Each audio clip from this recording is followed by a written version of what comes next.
दोस्तों, आज हम लोग बात करने वाले हैं एसबीआई क्रेडिट कार्ड के स्टेटमेंट की। अगर दोस्तों आपके मेल पे स्टेटमेंट आता है तो उसको पासवर्ड कैसे वहाँ पे डाल के आप ओपन करते हैं। दोस्तों अगर आपके मेल पे स्टेटमेंट नहीं आता है तो उसके लिए आपको क्या करना होता है। तो सबसे पहले दोस्तों आपको अपने एसबीआई कार्ड ऐप को ओपन करना है और आप में अगर स्टेटमेंट नहीं आता है मेल पे तो उसके लिए आपको यहाँ पे सर्विस वाला पे ऑप्शन मिलेगा। आपको सर्विस पे क्लिक करना है। इसके बाद यहाँ पे आपको एक ऑप्शन मिलता है ई स्टेटमेंट सब्सक्रिप्शन का, आपको इसी पे क्लिक करना है। इसके बाद यहाँ पे आप देख सकते हैं मेरा ऑलरेडी रजिस्टर्ड है, यहाँ पे लिखा हुआ होगा, आपको दिख भी जाएगा कि you already registered for e statement. अगर आपका नहीं है तो आप दोस्तों यहीं से आप रजिस्टर कर सकते हैं। दूसरा दोस्तों, अगर आप अपनी ईमेल आईडी को चेंज करना चाहते हैं तो यहीं पे एक ऑप्शन आपको मिलेगा अपडेट ईमेल आईडी का, यहाँ पे आप अपडेट ईमेल आईडी भी कर पाएंगे। अब इसके बाद दोस्तों मेल पे चलेंगे और वहाँ पे आपको हम दिखाएंगे कि कैसे वहाँ पे किस तरीके से आपको पासवर्ड डालना होता है। तो चलिए दोस्तों मेल पे चलते हैं और इस तरीके से आपको यहाँ पे स्टेटमेंट रिसीव होगा। योर सिंपली क्लिक या फिर जो भी आपका नाम हो क्रेडिट कार्ड का, एसबीआई कार्ड मंथली स्टेटमेंट और जो भी मंथ होगा वो आपको यहाँ पे लिखा हुआ होगा।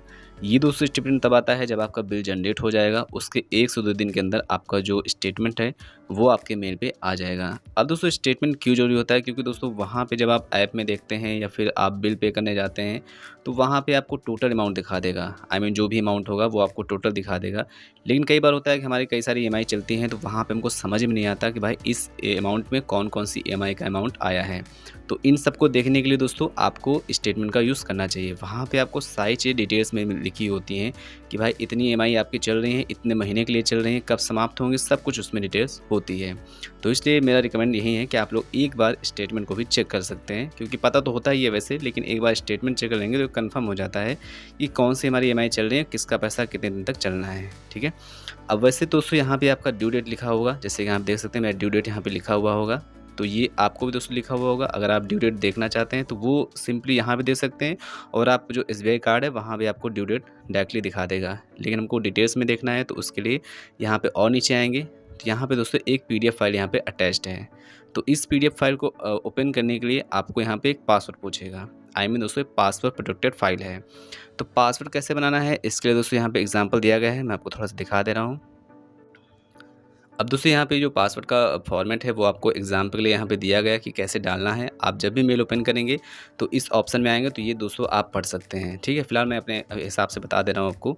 2 चीज़ उस पासवर्ड बनता है, एक तो आपकी डेट ऑफ बर्थ और दूसरा आपके जो कार्ड का नंबर होता है उसके लास्ट के जो 4 अंक होंगे, 4 अंक होंगे, उन्हीं को आपको डाल के आपको पासवर्ड बनाना है। तो कैसे बनाना है, डेट ऑफ बर्थ जो है वो दोस्तों आपको फॉर्मेट में डाल देनी है। आपको स्क्रीन पे दिख जाएगी, इस फॉर्मेट में आपको डेट ऑफ बर्थ लिखनी है, लास्ट 4 अंक आपको डाल देने हैं। ठीक है, आपको डेट ऑफ बर्थ पे डाल देनी है। एग्जाम्पल के लिए जैसे इस फॉर्मेट पे ऊपर लिखा है वैसे डाल दीजिएगा। उसके बाद जो कार्ड के 4 अंक होंगे, 4 अंक होंगे लास्ट के, वो आपको डाल देना है। इतना डालने के बाद आपका जो स्टेटमेंट है वो दोस्तों ओपन हो जाएगा। तो चलिए दोस्तों मैं एक बार आपको ओपन करके भी दिखा दे रहा हूँ। यहाँ पे आएंगे, इसके बाद ये ओपन करेंगे और इसको जस्ट नाउ पे क्लिक कर देंगे।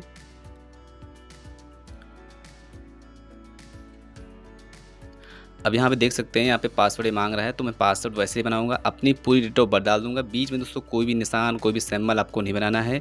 जैसे हो दोस्तों वैसे ही आपको पूरा लिख देना है। उसके बाद कार्ड के 4 अंक आपको लिख देने हैं। ठीक है, तो चलिए हम यहाँ पे पासवर्ड को डाल देते हैं। अब दोस्तों पासवर्ड को मैंने डाल दिया है, इसके बाद ओपन पे क्लिक करेंगे। आप देख सकते हैं मेरा जो स्टेटमेंट है वो दोस्तों ओपन हो चुका है। अब यहाँ पे आपको फुल डिटेल्स में सारी चीज़ें मिल जाएंगी जो भी आप चाहते हैं।